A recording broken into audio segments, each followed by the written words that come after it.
So I think I was telling Georgia this when we first started, but basically, I've added in a couple new things to to our recording to make it a little bit more intuitive. So for one thing, we're recording straight onto our background, which isn't a little thing, but it does help kind of with like consistency's sake. And also, we now have an overlay which shows us whenever we speak. Yeah. Wait, we're recording onto the background? Oh, okay, I see what you mean. Yeah, so like it's the background image for, the InkGuild podcast. And now, yeah, so like whenever I'm speaking right now on Discord, it'll show my name, like a little thing, like it'll show the icon and then my name, and then it'll show that I'm speaking. And then whenever you guys are speaking, then it'll show your guys' name. Good to know. Yeah. Just to add some more visual pizzazz or whatever the fuck.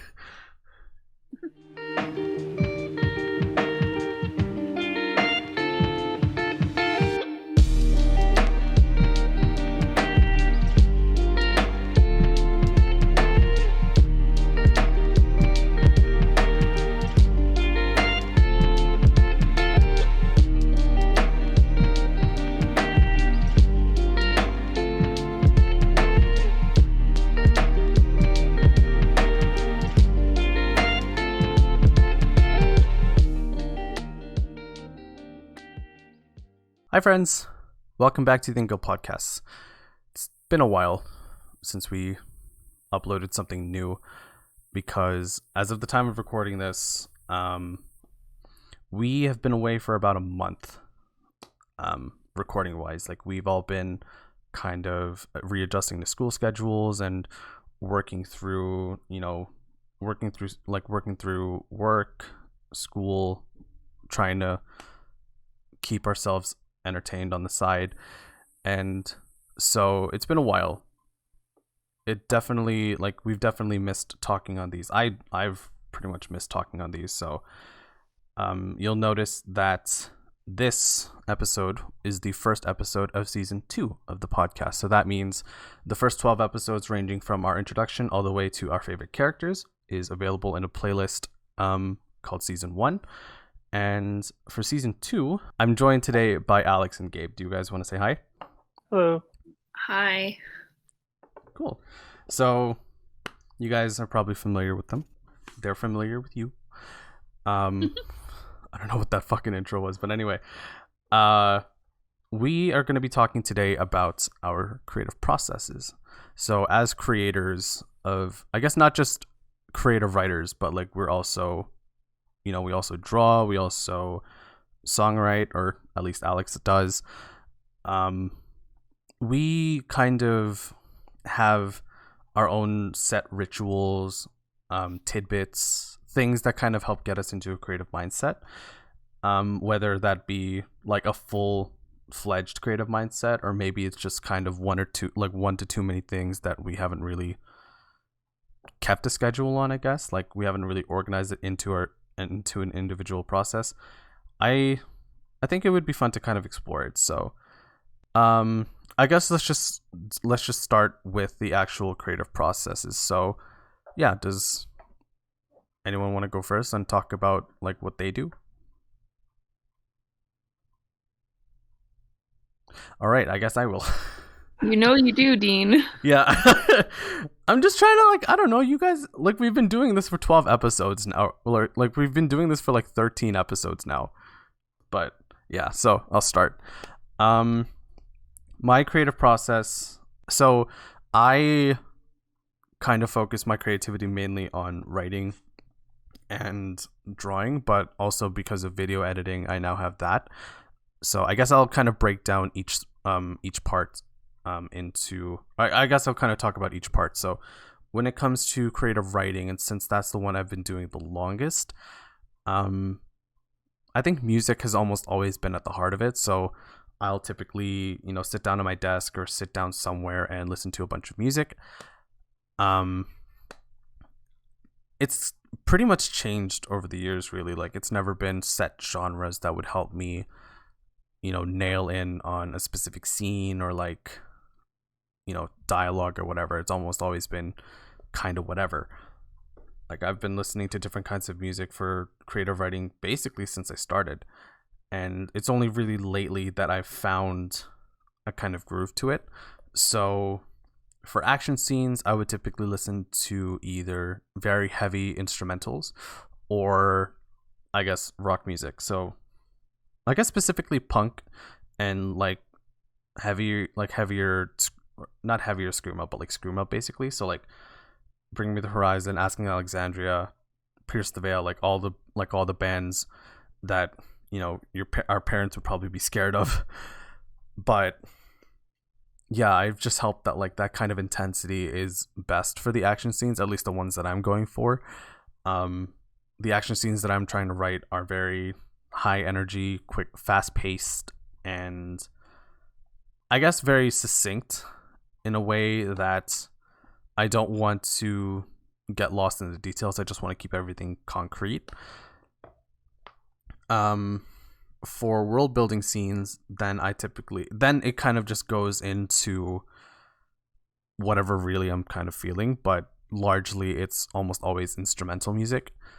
I've talked about this I think in a previous episode, but I love listening to like trailer music, film scores, and basically music that doesn't have any like words to them, because then I can kind of make up my own imagination towards it. And that really fuels like a whole bunch of my world building. Like it's basically like painting on a canvas with like just a few paints and not really being told what to paint.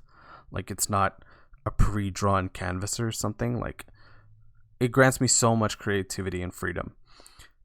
And so, sorry, I just had to point something out. Like, Georgia on our chat says that's basically astral projection, and I guess you can call it that. But when it comes to dialogue, that I think is the most specific one when I'm listening to, or in terms of my process. So like when I'm listening, so depending on the dialogue, it's very specific music. It's either if I'm writing a sad scene, or if I'm writing a very emotional scene between two characters, and in this case, between the characters from my book Xeno, it's almost always like very like sad emo music, but not like, again, not like punk rock and all that shit, but like it focuses, like there's a lot of like sad piano music and all that stuff, and I'll typically just find the playlists up on YouTube and kind of go off of that. For more intense dialogue that builds towards action scenes, then I guess my go-to is, I guess it's still intense action music, but like it's not so quick, if that makes any sense. Like, it builds itself up.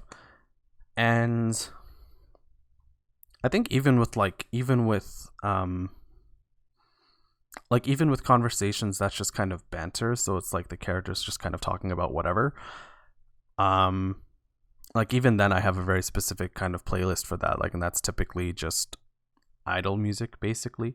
Like, I don't want to say it's elevator music because that's dumb, and I don't know if saying idle music's any better, but like, it's just music that like there's not too much intensity. It kind of just goes about the paces, but there's like, depending on where the characters are at, or depending on like what's going on, like it really could depend. But yeah, for my creative writing, it's music has almost always been at the heart of it, right? Like, whenever I'm going out to, or whenever I'm working at my desk, or whenever I'm working at a cafe or something, like I'm always listening to music when I'm writing. I guess it's just something that, and I want to elaborate on this later, but like, it's just something that I've been doing since like forever when it comes to my writing. My drawing, on the other hand, is a little bit different. So when I'm creating an art piece, typically I would have, like, I am still listening to music, but there's also one other caveat to that, and that's I'm also typically watching a movie on the other end of it. And lately it's almost always been a few movies. So in terms of like visual design, beauty, world building, I guess, and like creativity. Some of the movies that I've been watching when I'm drawing has been Your Name, A Silent Voice. I think a couple Studio Ghibli movies, so Spirited Away, Princess Mononoke, Howl's Moving Castle. So I guess typically, anime movies, because I love anime movies. Like, and it kind of coincides with my art style because my art style is anime heavy. So having that as kind of my, I don't want to say it's my standard, but like having that as like a reference when I'm drawing, it really helps bring out my own inner art style. Or at least kind of bring out something I'm developing, because I haven't really found my art style yet, but that's not, don't want to talk about that. And yeah, with these podcasts, or at least with the Ink Guild's video projects that we've done so far, like I've found through watching different YouTubers over the years that I've really tried to find, I guess, a more comedic route, because I think by now it's kind of obvious that like this is a comedy podcast, so we are trying to I'm trying to try to make bits as funny as possible. We have funny moments, episodes, stuff like that. So like, how is it that I can make camera and edits funny? Like, how can I make editing work so that our jokes are more accentuated? And it is still a relatively new process, but I think just watching different videos from gaming YouTubers, especially how their editors kind of work and cut and edit their videos, like it's definitely my big reference point. So yeah, those are my, I guess in summary, that's kind of my creative process for writing, drawing, and video editing. Alex, could I ask you for yours? Or actually, before we get to Alex's, what do you guys like? Do you guys have any thoughts on that? Or A Silent Voice is definitely a good pick for a nice, chill, sort of emotional, but also very calm movie. Not a lot of super bombastic shit happens in it. That's a good pick for something to watch as an ambiance background sort of thing. Yeah. And it's just a nice movie. Mm-hmm. It's probably it's probably good that I've kind of numbed myself to it, because wow, I was crying a lot the first time I fucking watched it. Same thing with Your Name. Those are my two favorite movies, I think, so of the last few years. Mm. And both of them are on my list, but I haven't watched either of them yet. Oh my god, Alex, we all need to watch it. I don't watch movies very often. Yes, we know that, but still. It's on my list. I'll get to it eventually. Okay. But yeah, yeah, I guess it's just been or actually I'm getting too ahead of myself. So yeah, I'll open it up to Alex now to talk about her processes in writing, drawing, songwriting, whatever. Well, I mean, to be honest, I do a lot of the same things. I always have music on when I'm writing. I don't tend to have specific playlists or anything, though. I tend to just put on whatever, and then tune it out when I write. So I don't think it has a huge effect on my actual writing. It's just something in the background to keep my mind focused, I guess. As for drawing, I also tend to draw while watching something, not movies, but I'll put on a TV show or a YouTube series or something, and I'll draw while I'm doing that, or I'll draw when we're doing things like this, just to give my hands something to do. I don't actually sit down to draw big art projects very often. Usually it's just sketches.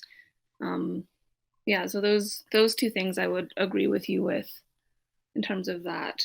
Though I do have playlists that I've been creating for specific characters and stuff that if I ever wanted to write for them would probably help. Beyond that, uh, I guess with songwriting. Songwriting is a really difficult headspace to get into creatively. And it's something I haven't been able to do recently because of, everything that's been going on in the world.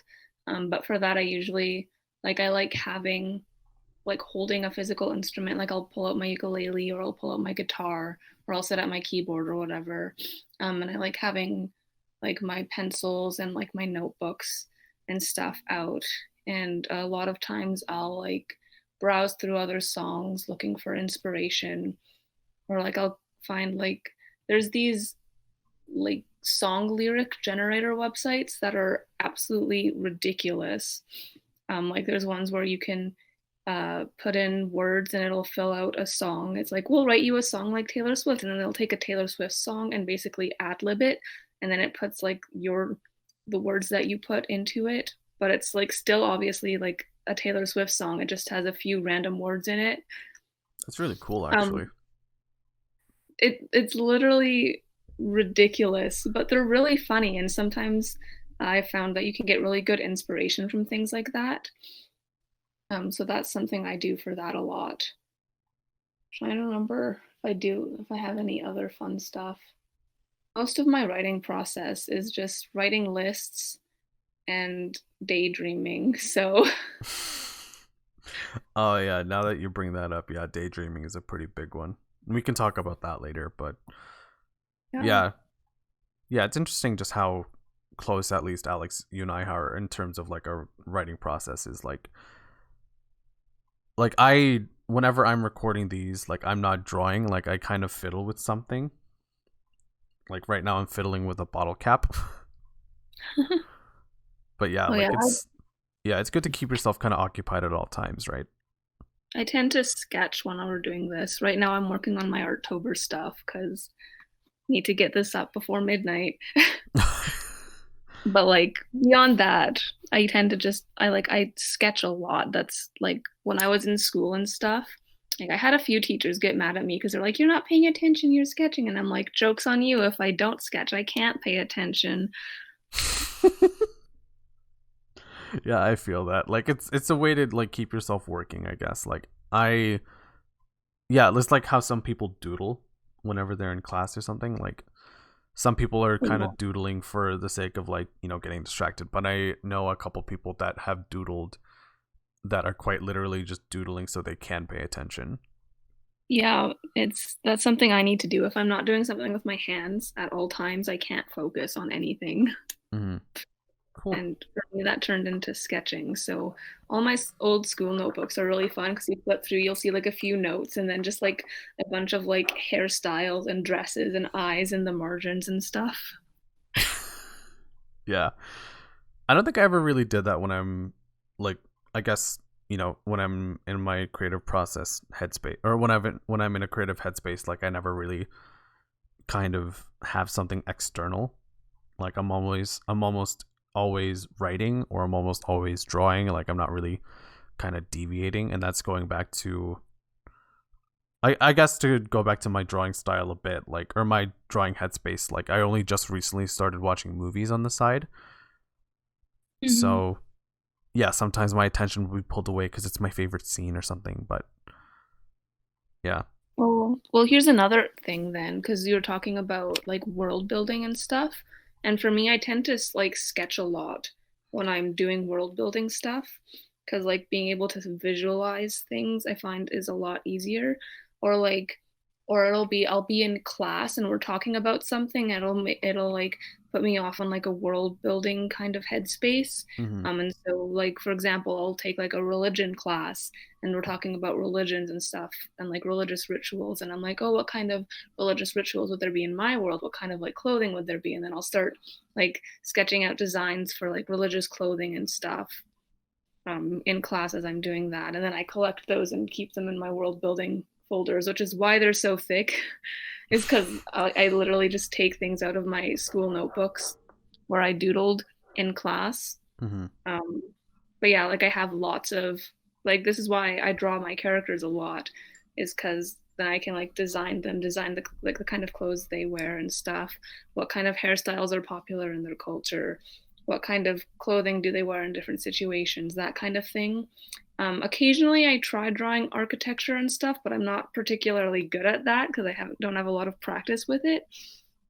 But like that's also something that I do a lot in class, is like we'll be talking about cities or something, and I'm like, oh, what do the cities in my world look like? And I'll start trying to draw out like skylines and stuff.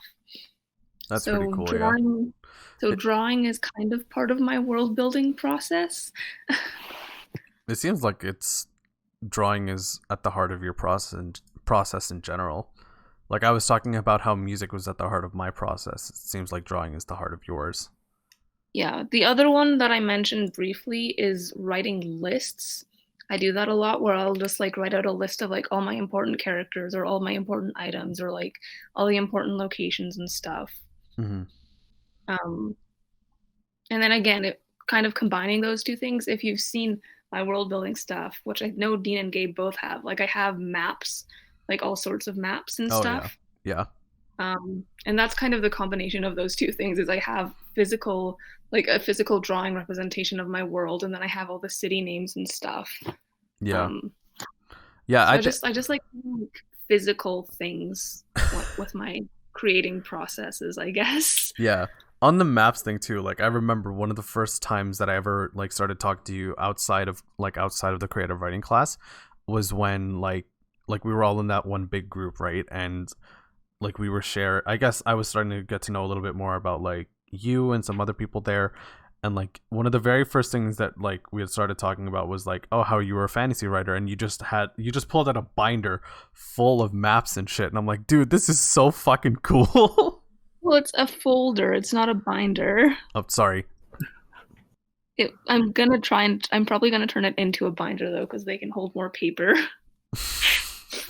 I remember a couple of years ago, we were in a creative writing class and we were reading one of your stories, and like you just busted out a map of a solar system, like, oh my god, everyone in the class's mind. And like I remember that was the moment I was like, okay, I gotta keep an eye on this girl's writing. This girl's going places.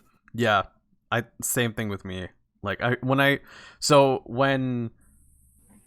guess it was a two-part thing for me. So like what caught my interest was the Diamond Dagger, or at least the draft of it, because it's like, holy shit, there's a whole bunch of names on this. I love this. Mm-hmm. And then what really hooked me in was the maps. I'm like, yo, this is sweet. I respect the fuck out of that. Yeah, so I guess with that. Yeah. I still have all of them too. That doesn't surprise me in the slightest. Well, like my first version of my Katariana map I made when I was like 11 or 12, I want to say. Mm-hmm. And like I still have that copy of it. Like I've like redrawn over it and stuff. And like I said, we talked about this in another episode. Like things have changed a lot since then. Like I made the names not stupid, for one thing. Yeah. So, like I still have like, or when I was younger, when I was first coming up with like the Diamond Dagger and the other stories, I drew like cover art for them. And I still have all of those, even though when I was like 11, I couldn't draw at all and they look terrible, but I still have them. Oh my god, yeah. I remember my 11-year-old drawings. God. Just shame. I don't want to see it ever again. I can't believe I did that. But anyway. I mean, also don't shame your 11-year-old self, because pretty much no 11-year-olds can draw. But like, you two know me though. I shame myself all the time. I know, and I'm telling you to stop. Okay. Stop it. Okay. Anyway. Stop bullying yourself, Dean. That's my job. All right. I guess, Gabe, speaking of you, how about we get into your creative process? Okay. sounds fair. I guess my creative process can be broken down into like steps, sort of how I get into the mood and then sort of get working on it. You guys mentioned music. You guys both mentioned music. Music is one of my steps. I always listen to very specific music. Like what? Depending on what I'm writing. If I look at my like open projects folder right now, like I've mentioned Skybuster a couple times on this podcast. If I'm writing Skybuster, I will usually be listening to like anime soundtracks. Most of the time it will be Gurren Lagann, but it could be other stuff. But anything like along that vein of like Gurren Lagann or JoJo soundtracks, that will usually be what I'm listening to for something like that. Or if I'm working on the project that I'm currently working on for my workshop class, which is called Lemonheart, that's a post-apocalyptic book. So for something like that, I might listen to like some more like obscure music, maybe like just sound bands, if that makes any sense. Like have you ever listened to there's this one band I love called Godspeed You Black Emperor? I don't know if you've ever listened to them. Their music is very dark, and it's just kind of horrifying sounds played into a melody. It's not scary. I say horrifying in more like an eldritch way. It's just very unsettling music, but I love listening to their stuff, and it's very good for like if you. Yeah, sorry. What's the genre of Lemonheart again? I want to say, I mean, it's the setting is post-apocalyptic. The genre is a little harder to pin down. I want to say comedy, but part of me doesn't feel like that's right. But I'm gonna say comedy. Interesting. All right. Anyway. But I also, the main thing that I always do before I write every single time is I have to cook. It's like a weird ritualistic thing. I always cook before I write because it's a good way. It does two things for me. It gets me into that sort of routine mindset. If I just follow a recipe. It can be any recipe. It can be one of my recipes. It can be something out of a cookbook. It doesn't matter. As long as I just sort of follow a routine and get that done, that sort of gets me in that headspace to like not be goblin brain like I usually am, and be more like analytical and I don't know, objective about stuff, so that I can be more critical of my work and try to follow a sense of direction. Because like as much fun as it is, and it is very fun to just write aimlessly, I haven't found that I get a lot of work done like that when I just when I just sit down on my laptop and write whatever for a couple hours. I don't actually get a lot done because I end up scrapping the majority of what I do there in like when I edit later on. So I found that cooking is a really solid way to sort of get me into that mindset to be able to make some shit. What else do I do? I don't draw as often as I would like to when I'm doing world building stuff, or like character description stuff. I wish that I was the type who drew a lot of his characters and a lot of his maps and stuff. But I don't have the same confidence in my in my drawing ability that I do in my writing ability. But what I usually do is I bust out my gaming laptop and I pull up The Sims 3 and I start fucking around with the character creator in The Sims 3 to see if I can make something resembling what I'm visualizing in my head for like what a character might look like. Yeah. It's just it's faster for me than trying to draw it, because if I try to draw, I'm just gonna I might make something that I'm not happy with, and I'll just scrap it, and then I'll get nothing done because I'll be in a bad mood for the rest of the night. Yeah, I feel that. Yeah, like it's interesting you picked The Sims 3 because like I know, I just to kind of entertain this tangent a little bit. Like I know that there are like different character creators online. Yeah, I use like avatar creators and stuff. Oh yeah, avatar creators. Yeah. The computer decided that they didn't want to let those work anymore. Yeah, have you used avatar creators? Yeah. I've used one website that I used a lot called Rinmaru Games. Oh, I love that one. Ones. Yeah. And then lately it's been like, what's it called? Picardo? Is that what it is? Is that what I'm thinking of? I don't know. I can't say I've ever used that. I don't know why, I'm very addicted to using video game character creators to sort of Yeah. make my characters. I have a whole folder. I can try to find it and send it later on when I have the time. But I have a whole folder of screenshots on a Neo 2 from Neo 2 of me fucking around with the character creator in that game to try to make my characters. Neo 2 has one of the most. If anyone listening has long pockets and wants to look for like a good character creator in a video game, Neo 2 has the most like comprehensive and well-designed character creator in a video game I think I've ever played. Mhm. That one is really good. I got a lot of work done making some of my characters in that game. And that ended up helping a lot because I think it being able to like have a visualization of my character that I can look at while I write, that's like a high res image and not just a drawing. It's like a high res image that I can look at with my fucking eyes. And I don't know. I find that helps a lot. I think if I were a better artist, then I would definitely draw more. But my You are art a good style. artist, Gabe. I'm not saying I'm not a good artist, but I'm not great at drawing people as much as I think I'm better at like just drawing weird, obscure nonsense, which is fine if I want to draw for fun, but it's not. I don't know. Fair enough. It doesn't Okay. work as well for my needs when I need like a visualization of my character to work with. Yeah, I get you. Okay. I remembered what they're called. Pie Crew. It's a website where people make avatar things. Like that's where my Discord avatar came from, actually.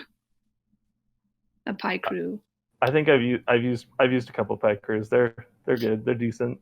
Yeah, they're not they don't give you like a huge range of stuff. Like you really have to go digging for ones that suit your characters because they're usually pretty like specialized. But sometimes like I find them really fun to like just make characters in.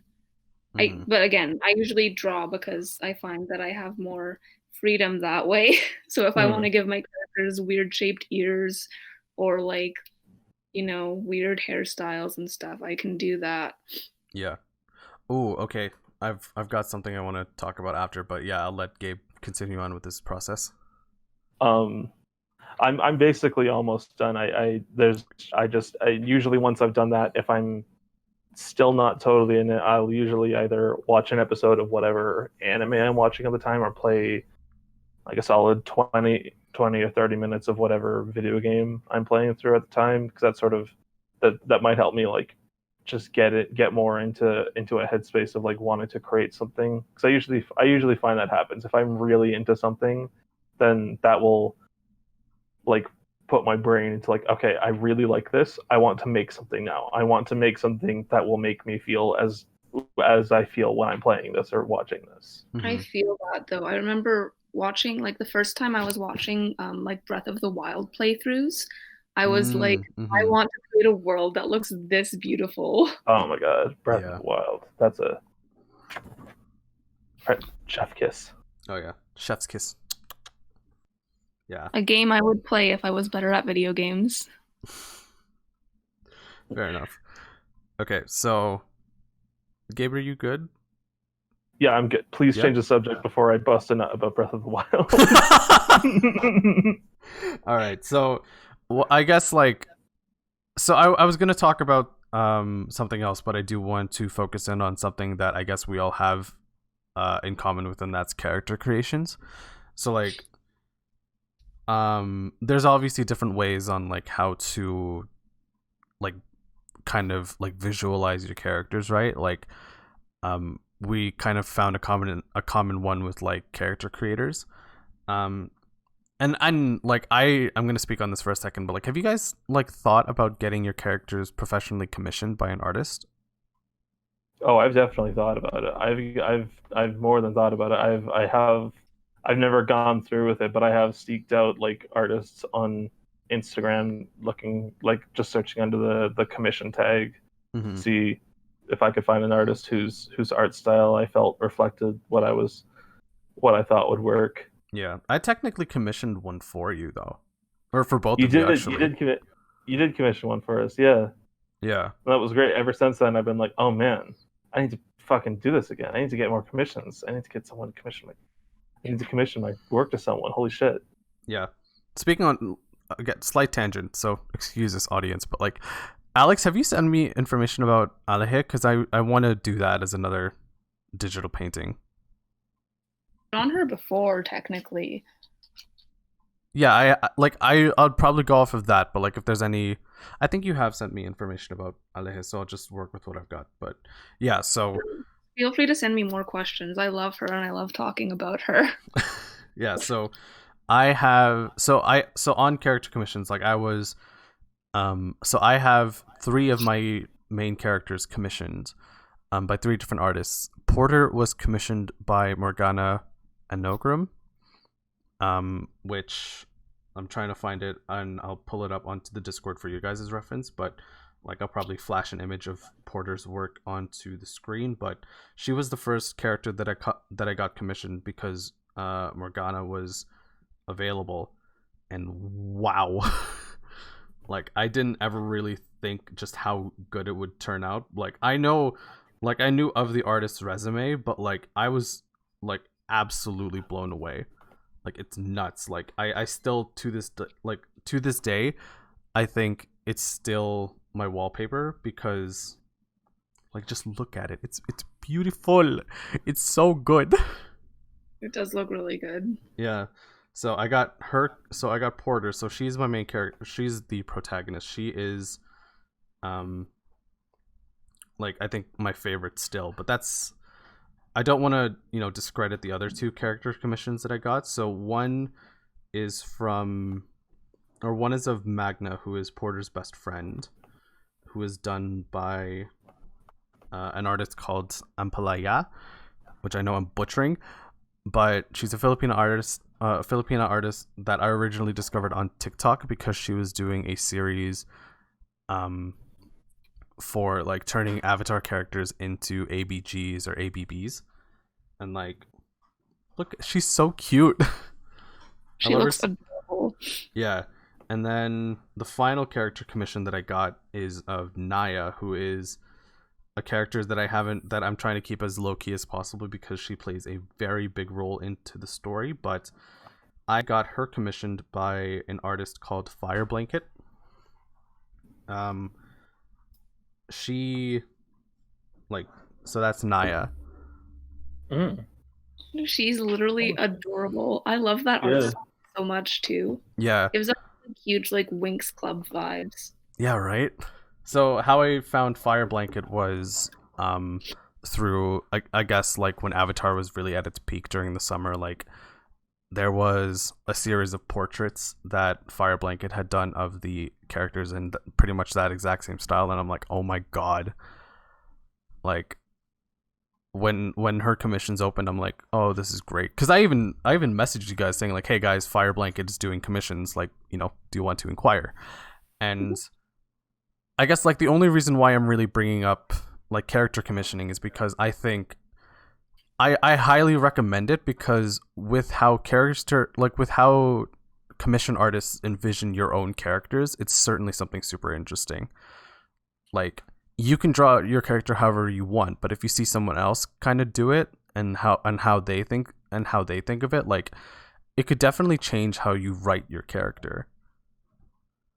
Right? And it definitely changes it definitely kind of alters the process a little bit, because now it's like, because and why I'm bringing that up is because when I commissioned Killer Queen for Gabe, like he said that like suddenly he was gonna start writing Killer Queen as the character that I drew out for him, which is first of all a huge honor, and secondly, like I don't know, I just thought that was kind of interesting when we're talking about our creative processes.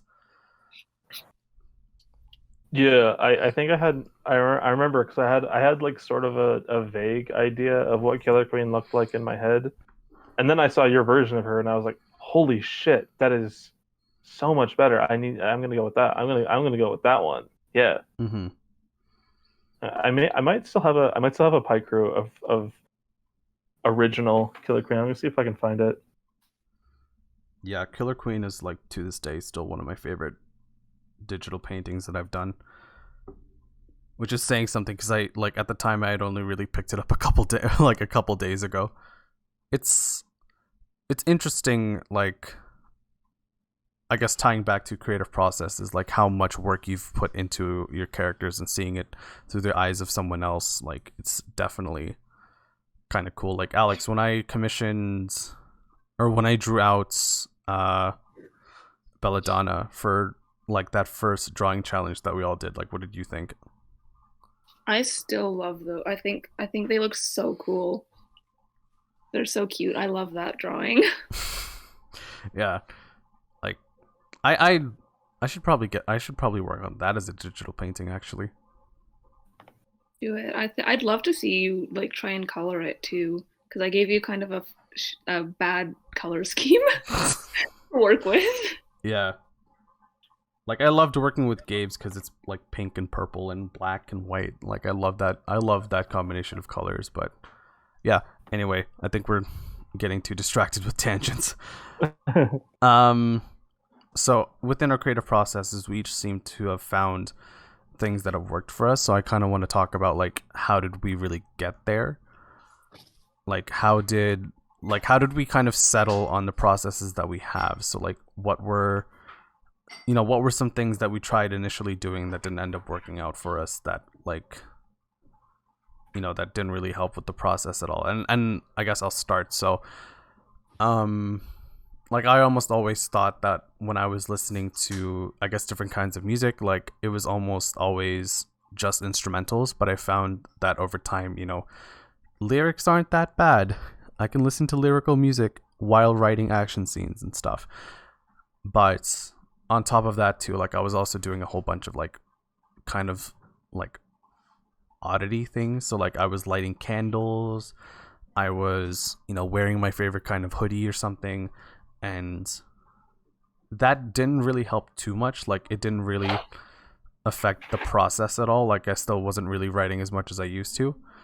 So there were so many things that were being swapped here and out that I guess like eventually like I just figured that as long as I'm listening to music it all works out, right?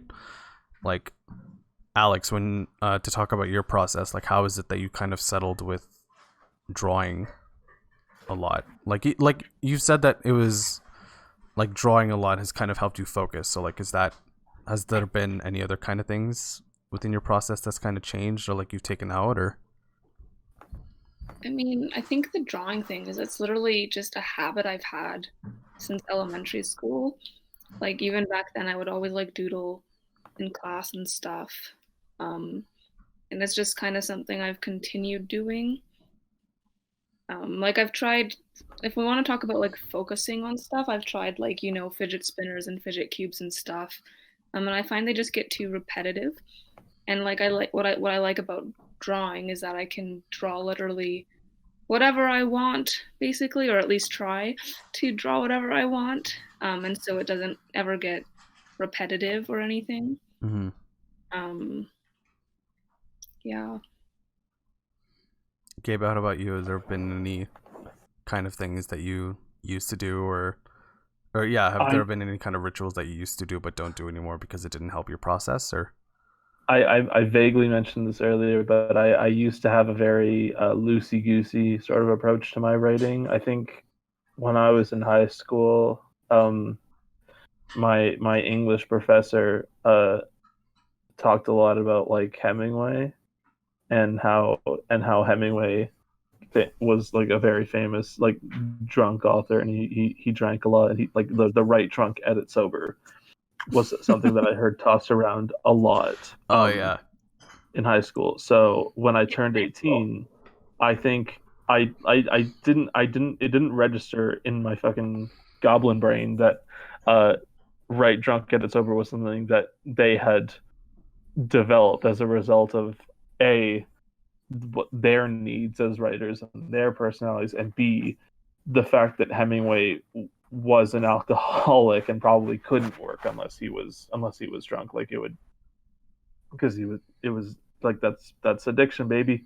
So I didn't know that, and that didn't click at the time. So I think once I turned 18, I sort of jumped the gun, and I was like, okay, I'm gonna do it. I'm gonna write drunk, edit sober, and I found that when I'm drunk, what I come up with might be very funny, but I don't know if it's very funny in a way that I like it, and I just found that I do not. It's just not a process it's just not something that leads to anything that I actually end up enjoying. So I stopped doing that. Yeah. See, okay, now that's an interesting topic. Like, have there been any kind of has there been someone else's process that's kind of helped you? That's kind of helped you. How would I phrase it? Like, is there a ritual or a tidbit or someone else's creative process entirely that you've kind of adapted for a little bit or completely? That's like, have you kind of like borrowed someone's process? Because I know for myself, like I'd mentioned briefly that like I was right, like I would light candles sometimes, or I would turn on a air humidifier, and those things like I would find throughout the internet. Basically, it's like, hey, do you want to, like, if you want to help focus, like surround yourself with like a good, clean, nice smelling place. And to be honest, like, it definitely helped me feel good, but it didn't really help my creativity all that well. If that makes any sense. Like, it's kind of like, it doesn't really help my productivity and my creativity. Basically, like, it didn't really do much of anything.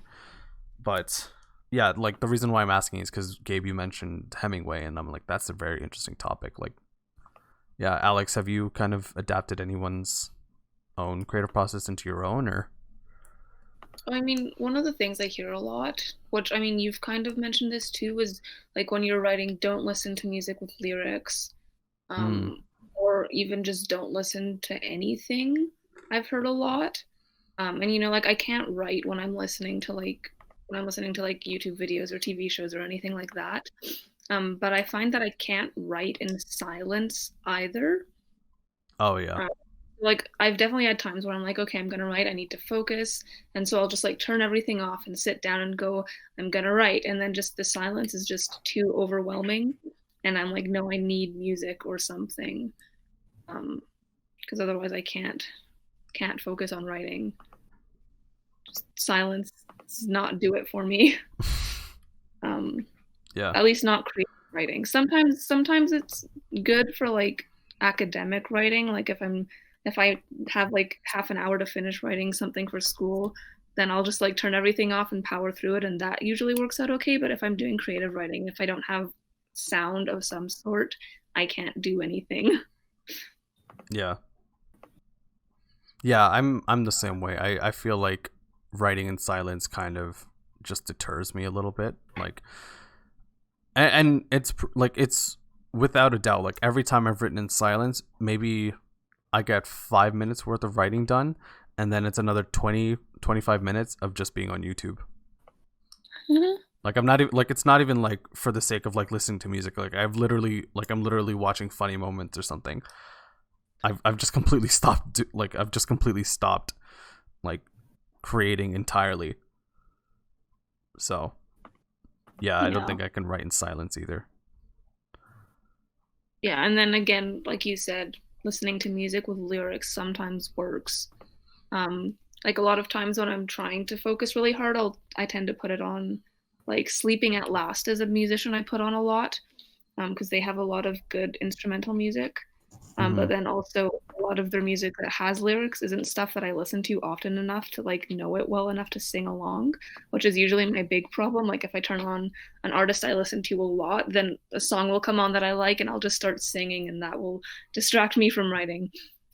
So my solution is, again, listen to music I'm not as familiar with, but still know I like, or just listen to music in a language I don't speak.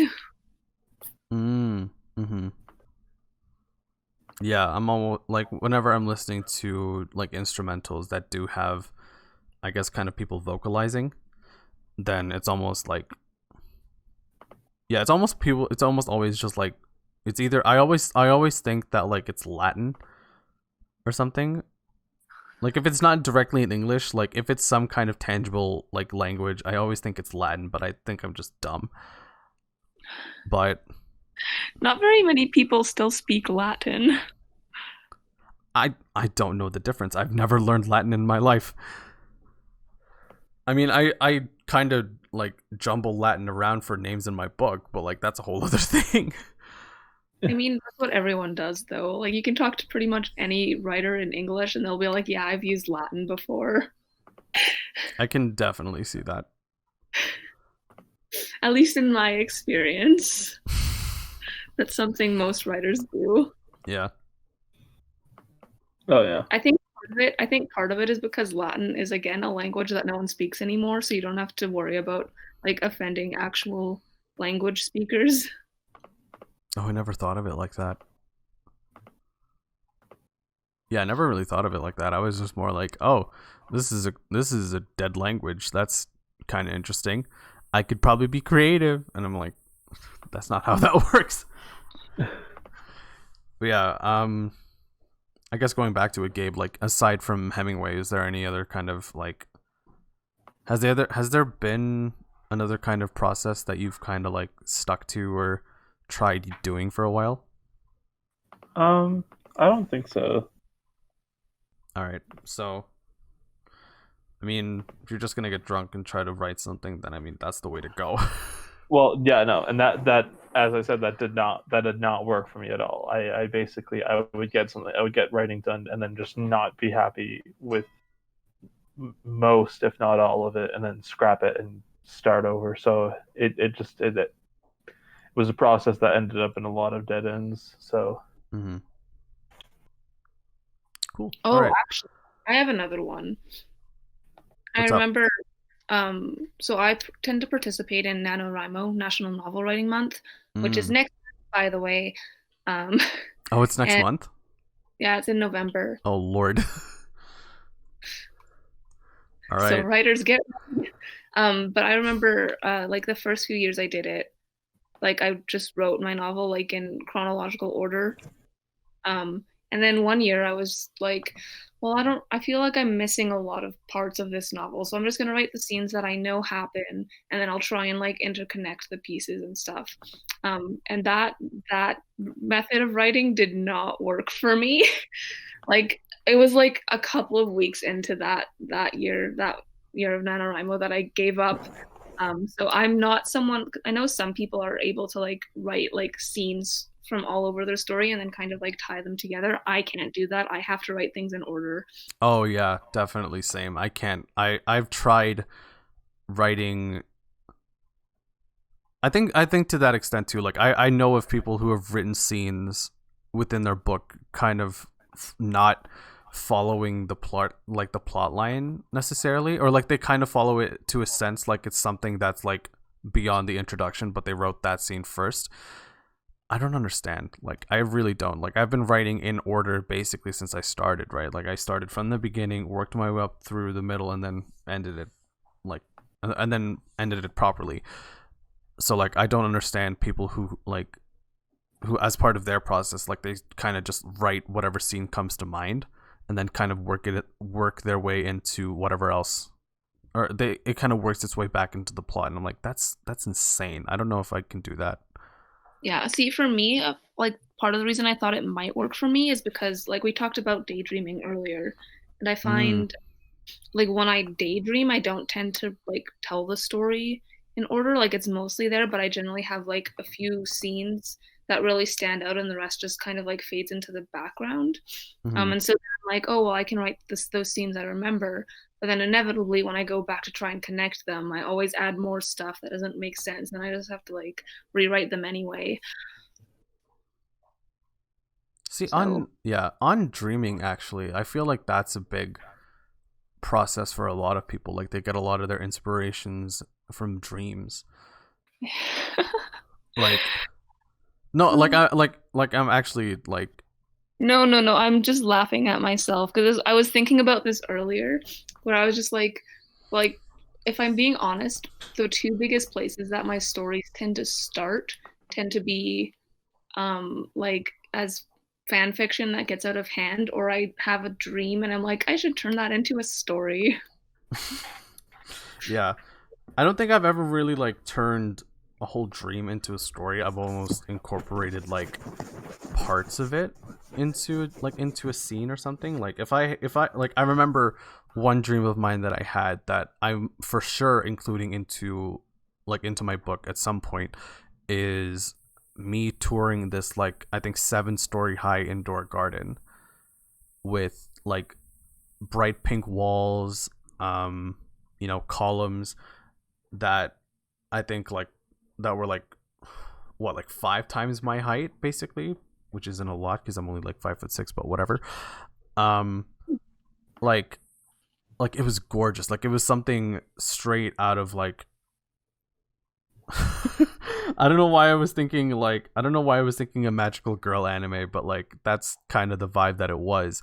Like it was gorgeous. Like colors were popping out. It had a really nice pastel aesthetic. Like it was beautiful, and I definitely want to write that into my story. So Yeah. I have dreams about cool bookstores and libraries a lot that I always like wake up afterwards and I'm like, I want to go there. But of course they don't actually exist. yeah, so it's like, if it's not going to exist here, I'm going to write it into existence in my own story. Yeah. Yeah, no, for me it's more like, for example, I have in one of my like story universes, I have a story called Rocky and Linda Save the World.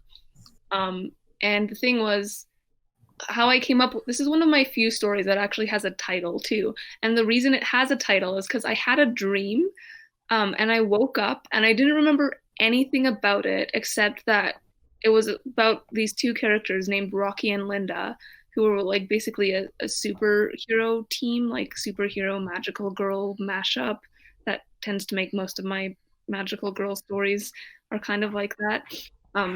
And those were like the names that stuck in my head, and I was like, that's the title of the story, even though Rocky and Linda are names that I would probably never choose for a character, but that's what they decided their names were.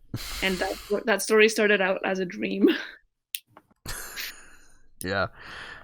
Gabe, how about you? Have any of your dreams influenced your creative process? Kind of. I can't think of any examples, but I feel like there's probably been like moments where I guess I dreamed something and then I just started scribbling it down. Yeah. But I don't think any of my stories have been directly. So I guess not. I guess my answer is actually no. I think that's really the first time that anyone's really said no to that, actually, because most of the creative people that I've met, like, yeah, their dreams have been like a huge influence for for like a lot of their scenes or like their characters and stuff. Like, I'm trying to think. I mentioned there are a couple of characters in Skybuster who have been sort of concocted in dreams. I think I mentioned one of them to you, Dean, in person. There's a character in Skybuster whose name is the Future. Oh yeah, and yeah.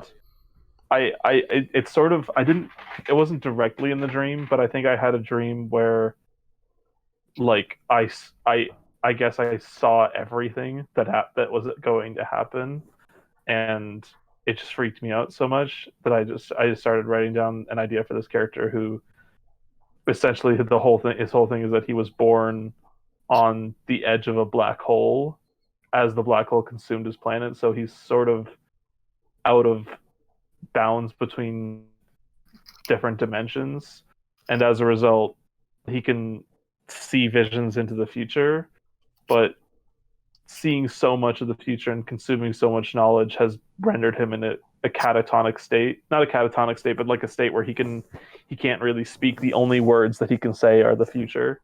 So I think that sort of came from this idea of just getting too much knowledge and breaking your brain in half. That came from a dream I had. And some of my horror stories, I just remembered some of my horror stories have come from dreams. That's definitely like if I run a horror, but I don't want to get into that because Alex is on call right now. But okay, some of my nightmares have influenced like my horror writing. Mm-hmm. Thank you for sparing me. I think like I won't elaborate on it either, but I think maybe I've had one. I think I had a poem like written out of a nightmare I had, but like it wasn't anything like monster related or anything. It was just some like bad thoughts. But yeah, that was interesting. It's kind of weird looking back on it actually, because I remember the headspace that I was in when I wrote that poem, and it was like, man, I needed a hug back then. I need a hug now. It's been a long year, guys. Mood low. Yeah. But no.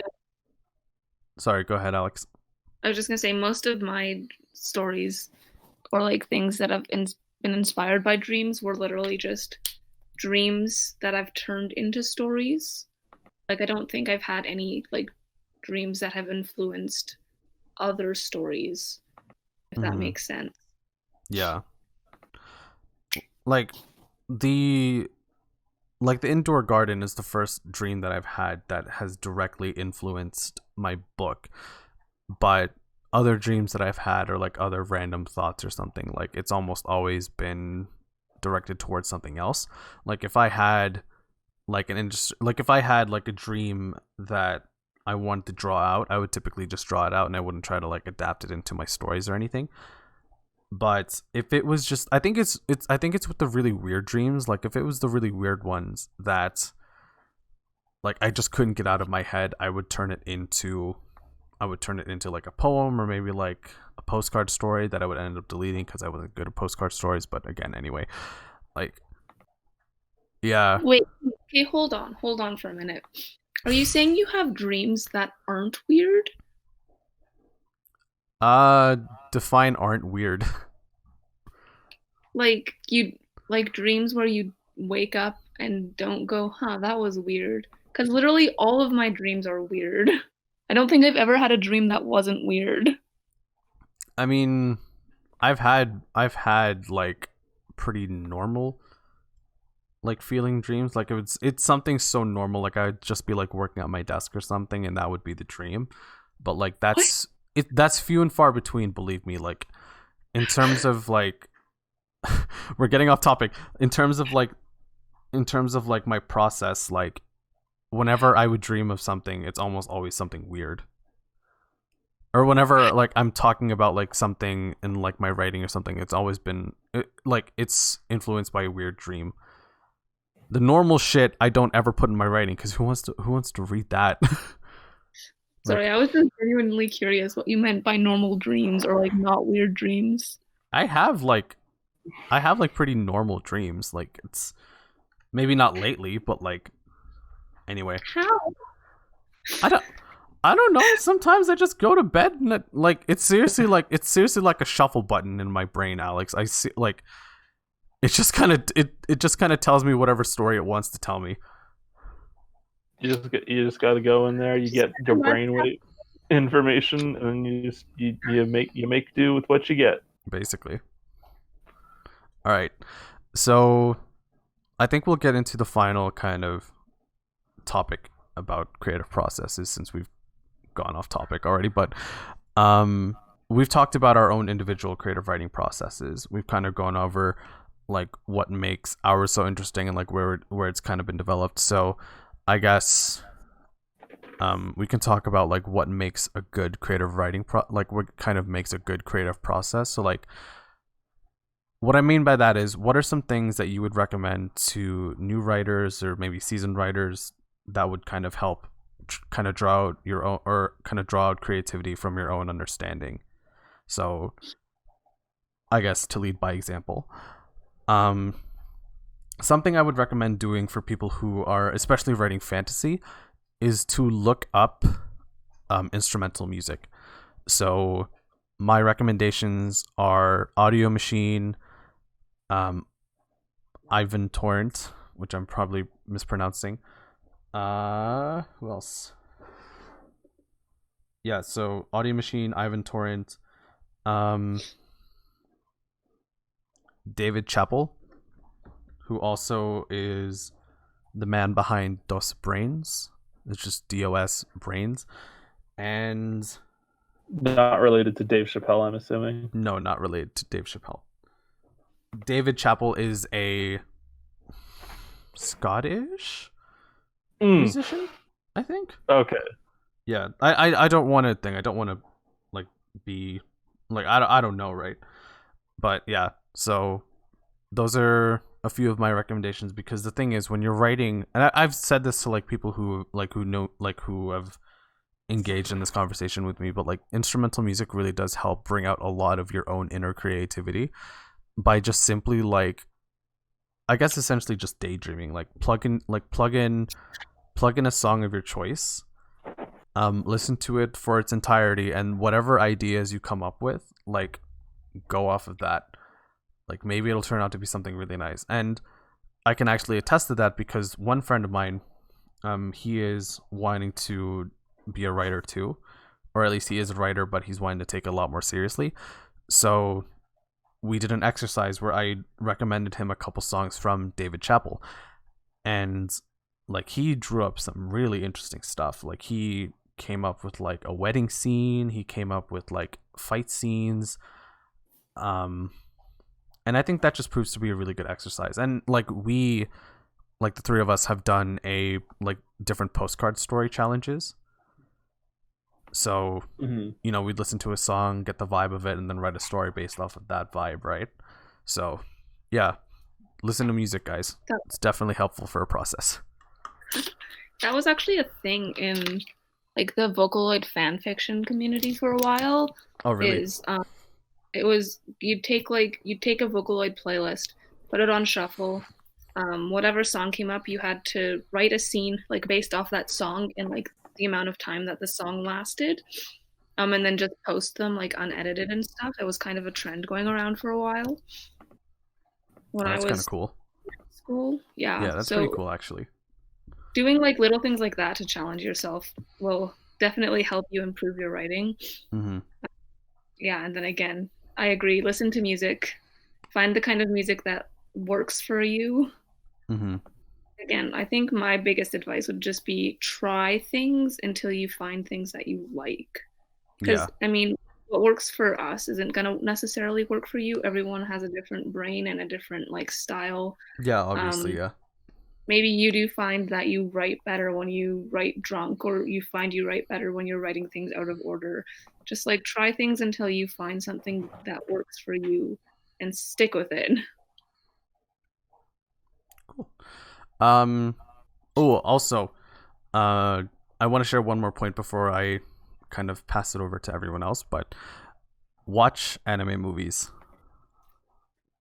Like, I highly, highly, highly recommend you watch anime movies for inspiration, and maybe it'll help influence your process, because anime movies, I think, compared to some Western movies, really have some gorgeous storytelling towards it. And not just gorgeous storytelling, but like gorgeous art styles, character designs, world building. Like, if you want a beautiful frame of mind for like creating a world, like I think like anime in general, like not just anime movies, but like you can tune into like 100 episodes, like into 100 episode series, maybe get your ideas off of that, right?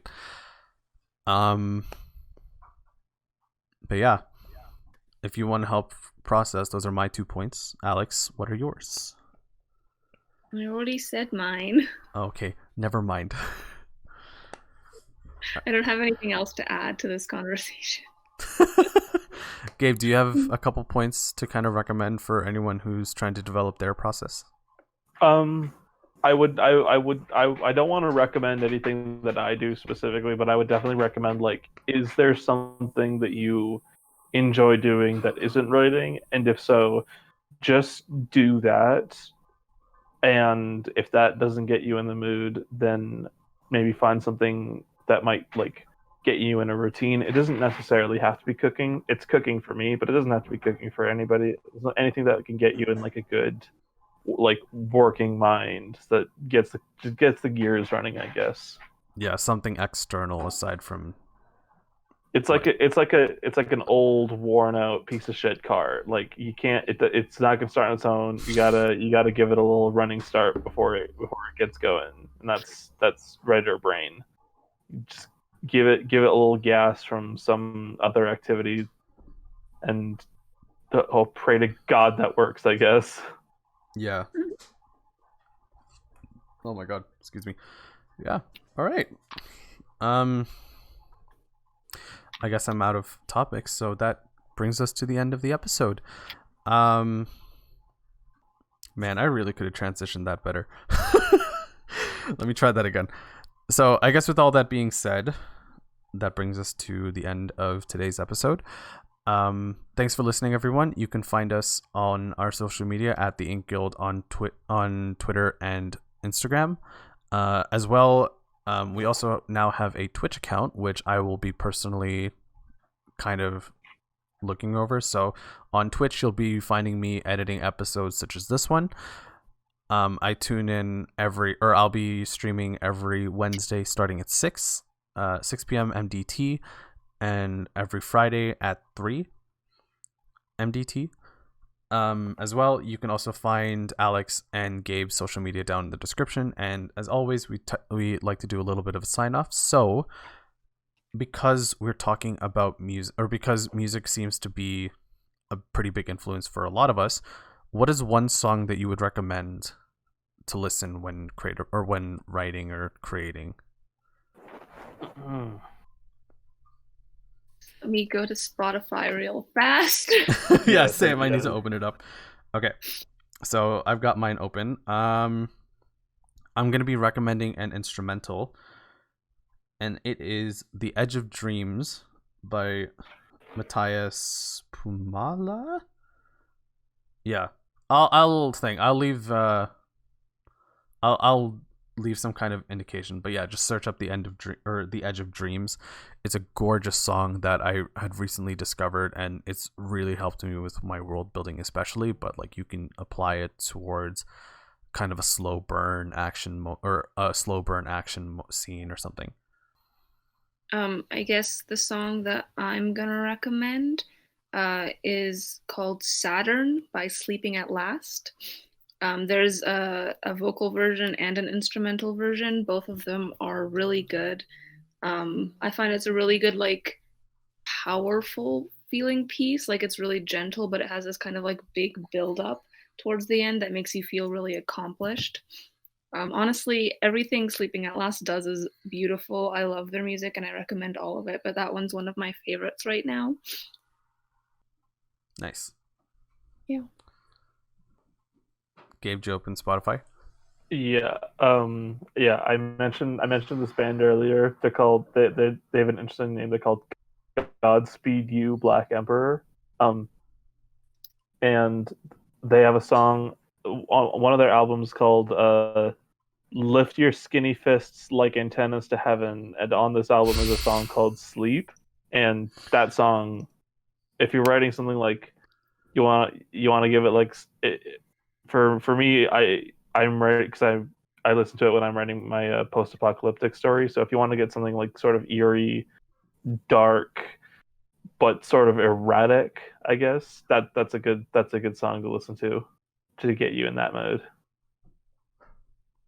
Nice. All right.